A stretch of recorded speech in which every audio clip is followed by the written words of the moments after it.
Eric Kandel is here. He is my colleague on our Brain series and a former Nobel laureate.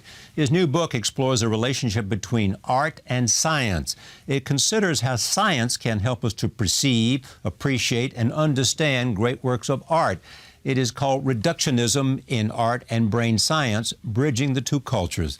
I'm pleased to have Eric Kandel back at this table. I'm delighted to be here. Thank you for having me. So, both of them are concerned, science and art, with the deepest questions about human existence. They share that Absolutely. concern, but we think of them as separate.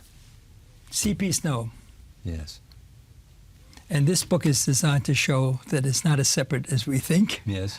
And why it's not as separate. C.P. Snow made the point that the humanities concerned with art and with literature are in a different world than the science is concerned with the nature of the universe. And that's because scientists and humanists have different aspirations and different goals, and they use different methodologies to get there. And in this book, I make the point that in certain instances, this is not the case. For example, in brain science, and we've seen this in the program we've done together, the goals of the scientists are very humanistic, to understand the nature of schizophrenia, to understand consciousness. These are all extreme, nature of memory storage. These are all important humanistic questions. In addition, painters, artists often use experimental approaches. So very much like scientists, a painter can try different things in order to see whether they're getting exactly the kind of impact. Well, I think it was Richard Serra who said to me once that I may have said at this table when you were here, but he said to me a number of times, but that art is about making choices and then moving on. Absolutely. You choose this color, and then you move on. Absolutely. And you make another choice about where this line goes. Yes. Science is about choosing, making choices. We'll try this. Yeah. Yeah. And then we'll try this. Yeah. Solving problems is the way Sarah puts it. Yeah. And this is the point that I try to make here, that this became very clear with the abstract expressionist. What do you mean by reductionism? By reductionism, I mean taking a complex problem and selecting one component that you want to study in great detail. And many of these artists focus on one particular thing, color in Rothko, or flatness in Jackson Pollock, and specialize. And how does that relate to what you did in terms of memory? Well, what I did was to take a complex problem like memory. Yes. And say to myself, studying your memory would be very difficult. But what happens if I take a simple case of animal and a very simple case of memory and a very simple animal? I might be able to make progress that way. And I took a very simple animal, a marine snail, that had very few nerve cells, each of which was very large. I could work out a behavior, a neural circuit of a behavior, produce a change in that behavior as a result of learning, and see exactly what happens. And my colleagues and I found that learning involves changes in the strength of synaptic connections, how nerve cells communicate with each other. So that's a simple example of a reductionist approach. This has been used repeatedly in biology, all of molecular biology, the finding of the gene, all of this is based for a reductionist approach. So using reductionism in science is nothing new. Using reductionism in art also is not new, but people didn't think of it in those terms. You have said that science and abstract art, specifically abstract art. Yes. Why specifically abstract art? Because abstract art in some ways is more experimental and allows the artist to play with your imagination more and focuses on certain aspects of things. So in abstract art, Rothko will focus on color per se. Jackson Pollock will focus on the splattering of paint on the canvas. So they will focus on specific things, sort of simplifying the task and allowing your imagination freedom to wander. And one of the wonderful things about abstract art, in contrast to figurative art, is the viewer responds to it very differently. You say that abstract art and science address questions and goals that are central to humanistic thought. What are those questions? In science, particularly brain science, we want to understand how the human mind works. Right. What could be more central? In art, we want to understand how people respond to works of art, how the imagination works, how we can stimulate the imagination. What are the things that are pleasing to people? Those are really important questions. What enriches your life? Take a look. We have some slides here, and I want to take a look at them and go through them. The first one, take a look at. This is a Turner. I love this Turner. This next sequence really outlines the whole task before us. So Turner was interested in ships at sea and how they confronted the natural forces, the storm at sea, the clouds, the waves, and these ships struggling in order to handle themselves under those circumstances. And this is a very figurative, beautifully detailed depiction. He now returned to this theme 40 years later, and he has done away with much of the detail. You barely recognize the fact that it's a ship because you see the mast, and you see that a lot of the detail is gone, but you still see this ship struggling against the force of nature, right, against the waves, against the sky. And in some ways, because it leaves more to your imagination, it affects you more powerfully. And this is a very interesting thing about this work of art and abstract art in general. There are processes that are involved in how you and I look at art. Right. One is called a bottom-up process, and the other is called a top-down process. So when I look at you, for example, all my retina sees is the light bouncing off your face, right, the photons bouncing off your face. That is clearly insufficient for me to recognize Charlie Rose, yet I recognize him with great facility, and so does everyone else. So there must be other source of information. And there are. Bottom-up and top-down. Bottom-up is our brain, our visual system is involved over hundreds of thousands of years, and it has brought to bear many built-in clues that it uses automatically.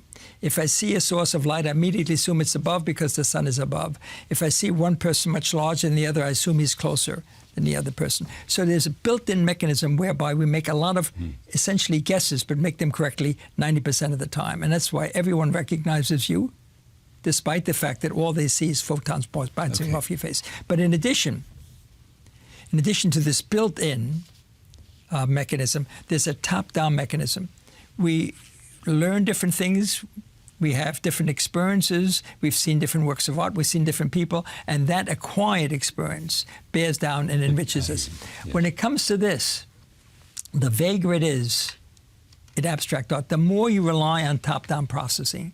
And one of the reasons abstract art is so pleasurable for people is because top-down processing involves your imagination, your creativity, and that is very pleasurable for most people. The next slide is a de Kooning. Yes. William de Kooning, really generally considered America's greatest artist, and next to Picasso, Matisse, one of the great artists of the 20th century, painted this picture in 1940 of the woman he was to marry several years later. And it's very interesting because this is a figurative depiction, right, but if you look at her right arm, you see it's really quite abstract, and the right side of her face is also quite abstract. So it's a mixture of abstraction and figuration. But within a short period of time, yes, de Kooning became 10 years right there. Extraordinarily powerful abstract. This is really one of his greatest painting excavation. It really is a mixture of cubism, the flatness of cubism, and surrealism, unconscious processes. And what is true for Kooning in many of his paintings is, despite the fact that it's really quite abstract and it causes you to sort of spin around and move, it's a sort of a New York type painting, you can see figurative elements in it. And this is very characteristic of him. First of all, he often goes back and paints particularly women. But in addition, even in his abstract paintings, you can often see figurative elements in it. Okay, the next slide is Jackson Pollock. Jackson Pollock. Jackson Pollock is an extraordinary guy. He was trained by a guy called Benton, who was a Midwestern painter, and started off doing reasonably interesting work. But then he saw Picasso's work, and he got interested in doing something more radical. He decided that he wanted to paint in a completely new way. He took the canvas off the wall, put it on the floor and started to splatter paint on it. And he could walk around it and splatter in different directions. And that was just, no one had ever done this before. This just absolutely blew everybody away. And de Kooning, who was both his rival and his friend, said Jackson Pollock has really blown the conventional idea of a picture completely to hell. This is a completely radical depiction of a work of art. Okay, the next one is Mark Rothko. That's right. Right. Mark Rothko has all of these people. What's so interesting about all of them is they started off as figurative artists, so you can trace them as they move from figuration to abstraction. Rothko said, look, everyone is paying attention to line and to form. What about color? Color is so interesting, so sensual, so spiritual, and he began to play with color. And what you can't do by just looking at it, you have to really see it in real life, is to see that there is depth to it. He has layers, the top bar, for example, this orange red, he has layers of paint and a translucent layer on top. And as you sit in front of it, you really see the depth of the painting. And I once sat in front of these things and I had this spiritual reaction everyone has. And I said to myself, you think you're a reductionist? You're nothing. This is extraordinary. The physical response one has to something like this.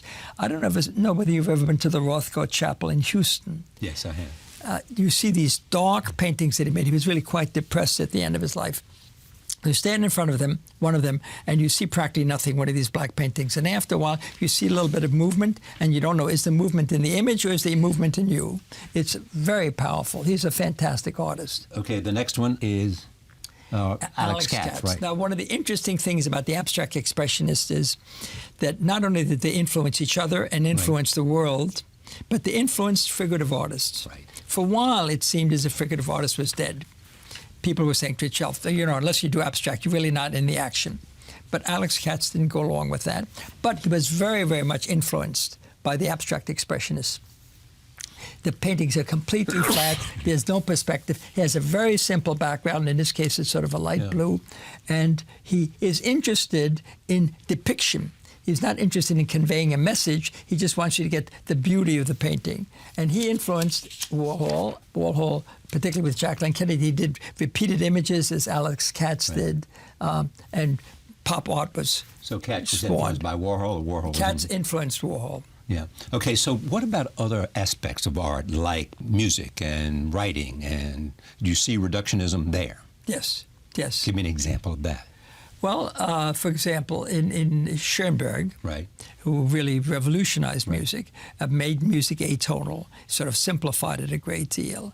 And again, that actually was not, it is not, from a perceptive point of view, as attractive as abstract art. So that form of music has not caught on. But certainly people simplify music in a variety of ways in order to make it more attractive for a person. You have said that art, and you explained it in this conversation, has made you a more sensitive human being. Oh, absolutely. Enriches your life a great deal. First of all, you see people, you see scenes that you would not normally experience, and also allows you to get a more insight into yourself, what you respond to, what moves you.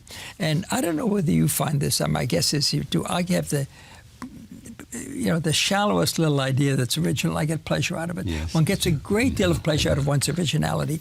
When you look at a painting, particularly an abstract painting, that allows you to put your own ideas into it, I think it's very satisfying. And the people who enjoy abstract art, I think they do it because it recruits their creative processes. And who was Ernst Chris? Chris, Riegel, and Gombrich were a trio of Viennese art historians. Riegel was the first one that said art history is going to die unless it becomes more scientific. The science it ought to relate itself to is psychology, and the problem it ought to address is how you, the beholder, respond to a work of art. He said the most obvious thing in the world, a painting is not complete until the artist paints it and the viewer responds to it. No? We have to pay somebody to say this to us? This is obvious. But no one had really put this into print and thought about it. How does the beholder respond to a work of art? Chris took that problem on. And he said, when you and I look at the same painting, we see it somewhat differently. What does that mean? That each of us is undergoing a creative process. The beholder recreates in their own head to a very modest degree, the image that they see. And that's one of the reasons it's satisfying to the viewer.